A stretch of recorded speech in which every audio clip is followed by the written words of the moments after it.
If you said to me, do you think that they could fake the moon landing today? I would say no. I would say no. People are going to be able to track it. It's very easy. They have satellites. They're going to know everything. But in 1969, the technology was so crude that when they first showed the Apollo 11 landing, they didn't even show a direct feed to the networks. So like if you're on CBS News, you don't get a direct feed. What you do is you point a camera at a projection screen. So that's why the film looks so shitty. The camera is pointed to a projection screen where you see the astronauts jumping around on the moon. And you see this weird, grainy, third generation image, right? And we did it, and we have never done it since. And we've always said we're going to do it, and no one's ever even come close. No one's ever even gone into deep space since 1972. We also haven't been trying. We haven't been trying. But we always talk about going back, including Herbert Walker Bush talked about going back, George W. talked about going back. They all talk about going back, but nobody ever gets anywhere. Well, I think that's because we lost the spirit and hunger for discovery. We didn't just lose that. We lost all the technology from the Saturn V rocket. They don't even have that anymore. In fact, they don't even have the original film. They erased all the original footage of the Apollo missions. So you just have copies of everything. You could develop the technology again. You can do all that. Sure you could. If you can get through the Van Allen radiation belts into deep space with human beings and have them safely come back. But I think what you're describing to me, all that does is highlight how incredible the achievement was. If they did it. Right, if they did it. But I don't. Well, here's the main point. There's no evidence, because saying that it was a hoax is an assertion of a. It's not. You're not just denying an event. You're asserting a whole other event that you say happened instead. And there is evidence that we went to the moon. Now, someone who's a skeptic might say it's not enough evidence or it's not good evidence. There's like evidence. There's eyewitness. There's people that went and came back and told us. There's footage. There's a lot. Okay. There is evidence. Okay. But there's no evidence of the hoax. Like no one has come and said, here's my affirmative evidence that this hoax happened. It's never happened. Apollo 11, I believe, when the booster took off on the moon, they were like, oh, we think it might be hollow, and it's, it seems like actually the outer layer of the moon is less dense, is more dense than lower layers, which pattern matches only to an excavation site. That's obviously, in Earth, the lower you go, it's more dense, right? And so Apollo 12, they intentionally crashed the booster of the lunar vehicle onto the moon. They put seismometers there, and they said that it rang like a bell. This is all fact. You could look all this stuff. It's super weird. It is really weird. I know you did an episode about that with Randall Carlson. The idea that the moon was somehow another place there to stabilize our atmosphere is so crazy. It is crazy. And then you obviously have to sort of think in probabilities all the way down. Lowest probability, craziest thing is Ingo Swann, who is another remote viewer in the Stargate program. He wrote a book called Penetration, where he's basically like abducted by this guy in a suit, like this kind of Men in Black style guy named Axelrod, and he is told to remote view the moon. And he remote views an alien base on the moon. And he says that he gets it. The whole thing goes crazy. I mean, the book is insane. It's like he then ends up in a supermarket, and he says that he senses that this woman at the produce aisle is like an alien or something. But a lot of people from that Stargate program remote viewed, structures on the dark side of the moon and that sort of thing. So, well, but AJ from the Y-Files was on, and he was the one that was telling us that there's photos, right, of the dark side of the moon. That someone had seen photos and was assuming that these would be released shortly, that there were structures. Wow, this is going to be the biggest news ever, and then it was never released. Are you talking about maybe Carl Wolf? Is that what it was? Who was taken to, this is all his claims, and he died in a freakish bike accident. What's your relationship with these things? What is the U.S. government's relationship with these things? And there's evidence that there is a relationship, and that it's long-standing, and that raises like a lot of questions about intent, and so like what is that? And I just personally decided, and people have been hurt by these things. You know, that's a fact. That's a fact. It's a knowable fact. It's a provable fact. And killed. And I'm not saying millions of people have been killed by whatever these things are, but people have been killed, and it's known because it's working its way through the courts out of the VA. So, I don't know, an object that is by definition supernatural, it's above the laws of nature as we understand them, and that has resulted in the deaths of people. We don't spend enough time thinking about like what that adds up to. Like, not good, actually, not good. How many people do you think have died from these things? I don't know, but I mean, And is it radiation sickness? Is it like what's the cause So the of person death? that I talked to, I interviewed someone who was a Stanford medical school professor who's out there and worth talking to, by the way. And You're talking about Gary Nolan? that's exactly who I'm talking about. He was effectively an expert witness in these cases, so he's an expert in brain injury. Do you know him? Yeah. Yeah. Entirely credible person. Checks all the boxes that I care about. He's got patents, so he's like a lot of Stanford University professors. He's like independently rich. I mean, he flew to, I live in a remote place, and he flew to my place at his own expense because he wanted to tell his story. So he's got no profit motive here. He's the most highly credentialed person at the university, practically, at Stanford Medical School. We consider that a big deal. And he's worked on this for over 10 years. Assessing the injuries to U.S. servicemen from being in close proximity to these objects or having contact with these objects. And his conclusion, as you know because you've talked to him, is that there's some kind of energy coming off here that scrambles people's brains or kills them. And it's not exactly radiation, at least in his telling to me. So anyway, but the point is, people have died. Yeah. And so, it does raise a lot of questions about like what the hell, right? What the hell? American citizens have died and you're hiding it? Why are you hiding that? Why would you hide that? Perhaps because they don't have any explanations. Because it's so beyond our comprehension that they're still trying to piece it together. Like, I would wonder how much interaction they really do have with these things. Like, if I was from another planet, or if I was some interdimensional being, I don't know how much I'd give a shit about the president. I don't know how much I'd give a shit about the government.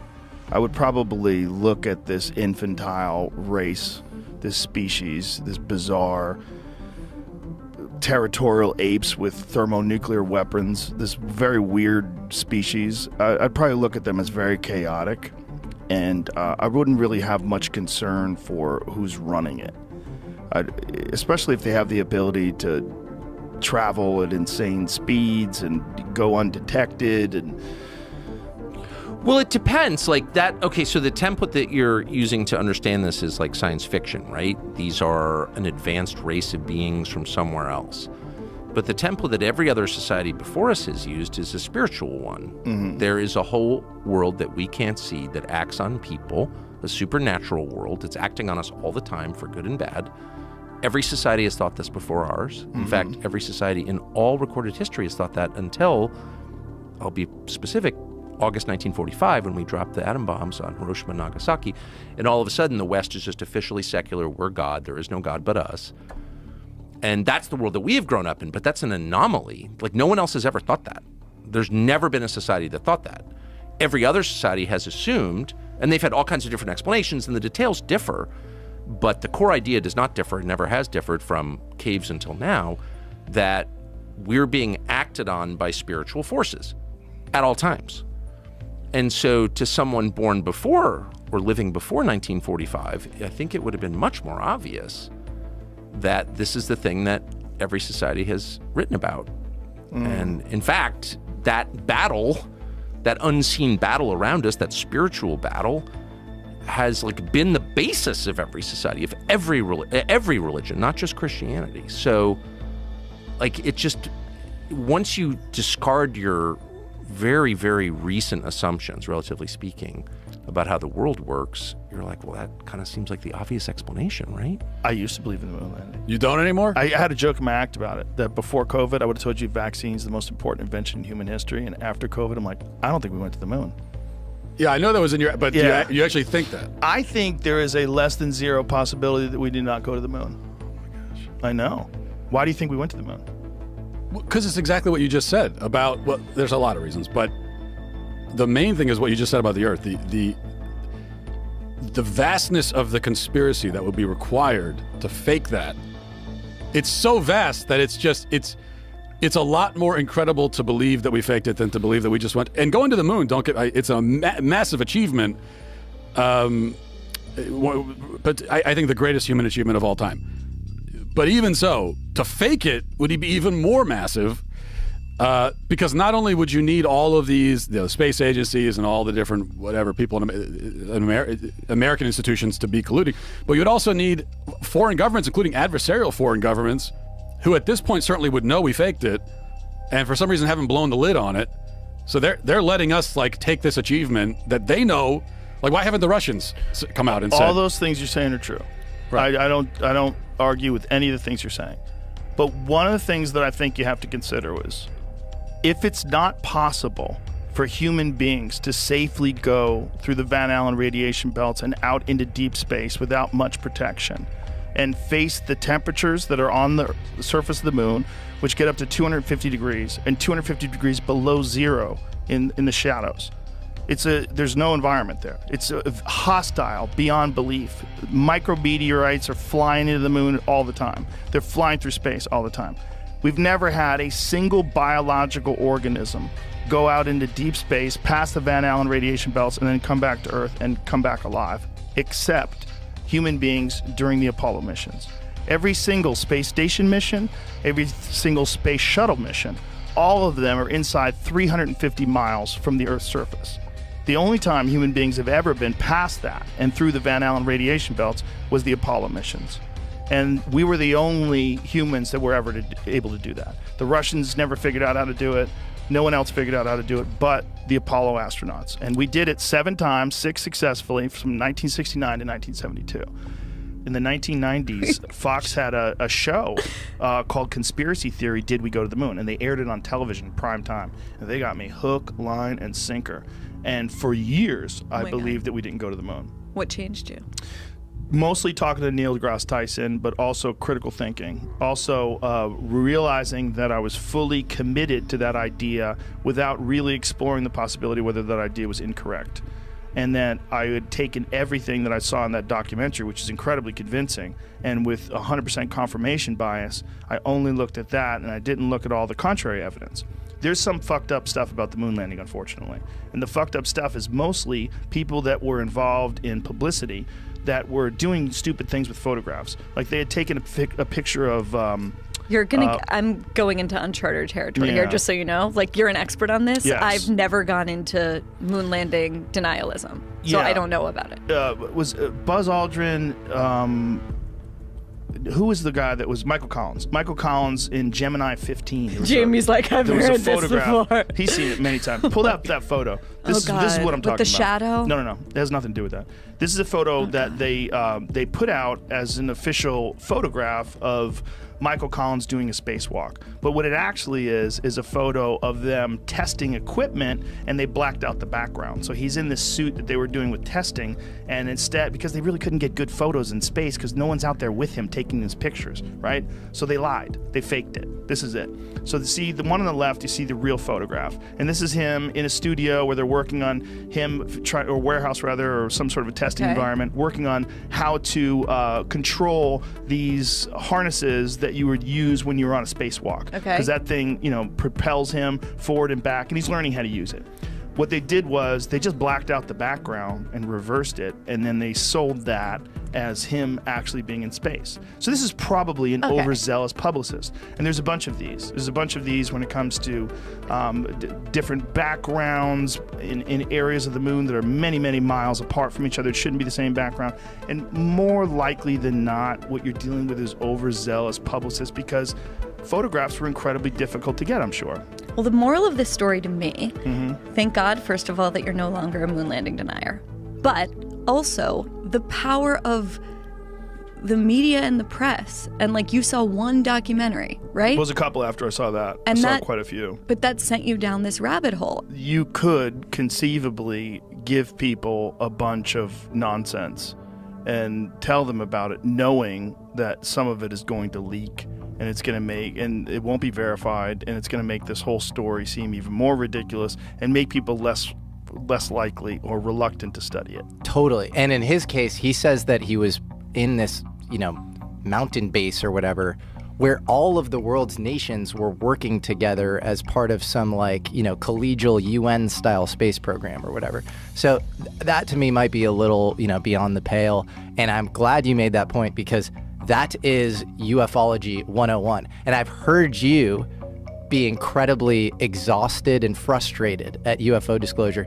And I think that is the reasonable response. It is limited hangouts on limited hangouts. It's just, we're going to give you a little bit, but we're also going to sprinkle in some falsities and some bullshit. We're going to stigmatize it. And it kind of works because it creates this initiation path for recruiting if there are any of these programs. It widens the surface area. It both conditions the populace, but also stigmatizes the thing and makes it seem like kind of a joke. And so I think if you are not viewing modern disclosure through that kind of hermeneutic lens of interpretation, and you were just taking it, accepting it, imbibing it wholeheartedly, prima facie, I think you are in trouble. Okay, so if they're spiritual beings, which I believe they are, it's a binary. They're either, you're on team good or team bad. You can assign any name to it you want, but what are these things? Are they good or bad? And I think some of them are bad. And if the U.S. government knows that, or elements, the people within the U.S. government know that, then they're serving a bad force. And well, when you say spiritual, what makes you draw that conclusion that they're spiritual? What's the obvious? I mean, spiritual may be the wrong word. Supernatural. They're beyond nature as we understand it. I mean, obviously they are. I mean, just chart their physical behavior. It doesn't, it goes outside of what we understand about physics. No visible means of propulsion, coming at indescribable speed, hitting the ocean, continuing at speeds that are impossible undersea. I mean, in other words, if I take a 9mm round or 7.62 by 39 and shoot you at 50 yards underwater in a swimming pool, and it's even more intense in salt water because it's denser, you could catch the bullet if it even makes it to you, right? So if you have a craft, any object underwater that's traveling at 500 knots as measured by sonar, right there you're challenging our understanding of physics. What is that? How can that be? So yeah, they've tracked that. They've tracked things going 500 knots under the sea. Yeah, really. Yeah, much faster than any object can actually go undersea. Yo, for sure. Oh yeah, there's a lot of stuff going on underwater, and a lot. And there's video of these things coming out of the sky into the water and also emerging from the water. Right. Yeah. So it's all so blurry though. I don't think it's the that transmedium video. Yeah, I don't think some of it's that blurry. I think some of it's crystal clear. We just don't have access to it. Is that what you mean? Yeah. Just we haven't seen it. Correct. So they have some stuff for sure. So, but there's just a lot going on underwater, and it's measured. And so, whatever. I mean, these are all, again, this is the most obvious observable level of it. But then you just ask yourself, what is this actually? And, if there's been extensive knowledge of this for decades, maybe 80 years at least, if not going back to the 30s, 90 years, to what end? So there are two possible explanations, obvious explanations. The first is the one you often hear, which is this is so heavy that if the public were to know about it, it would be just disruptive. It would be too scary. You don't want to scare people for no good reason. There's nothing we can do about it. And you also don't want to suggest that, the U.S. military isn't capable of protecting the country, the homeland. And it does suggest that. If you can't control these objects in your airspace, and that's known, if they can't, that's known, okay? Then that suggests a limit to the power of the U.S. military, and you don't want to tell people that because then they won't believe that they're safe. I get it. So the Apollo astronauts gave a moon rock to some foreign dignitary, and it turned out to be a piece of petrified wood. They do have samples of moon rocks that came from the moon, but we also have those on Earth. And in fact, Wernher von Braun in 1968, I believe, went to Antarctica. There's all these photographs of him in Antarctica. Antarctica is a great place to take moon rocks because Antarctica is just this gigantic sheet of white, and you can spot the meteorites in the ground. So this is the photo. And this is from what? What is this from? What is the so this is an Indian Space Research Organization's, I don't know how to say that word, Chandrayaan-2 orbiter captured images of NASA's Apollo 11 and 12 landing sites and lunar modules from 100-kilometer altitude. Apollo 12 image, astronaut boots tracks are still even visible. Due to the recent interest in another post I shared, decided to download to view the raw imagery. So that looks like there's some kind of thing on the moon. It's pretty good evidence. It is evidence that something's on the moon. It's not evidence that human beings went to the moon. See, we have things that are on the moon. We have things on Mars right now. Well, I think we have things that were, we'd shot things into space for sure. Yeah, but it's evidence. It's not proof in and of itself, but it is evidence. Listen, I'm not saying we didn't go to the moon. What I'm saying is the subject is complex. And it's not even a little complex. It's really complex. There's a documentary called The Funny Thing Happened on the Way to the Moon. This guy, Bart Sibrel, he's been obsessed. He was a guest on the show, too. Been obsessed about this his whole life and absolutely believes that we never went to the moon. And there's enough shit that you go, okay, if he's right about any of these things, it's weird. One of the things was some of the photographs of the moon, they ran through one of those AI detectors that can tell you whether or not something's false or artificially generated. And it showed different images from, I think it was a Chinese satellite of the moon. They said this is legitimate. But then it got to these Apollo images, and they said these have been doctored. This AI decided. This AI program that all they the ran, images or a few of them? A few of them.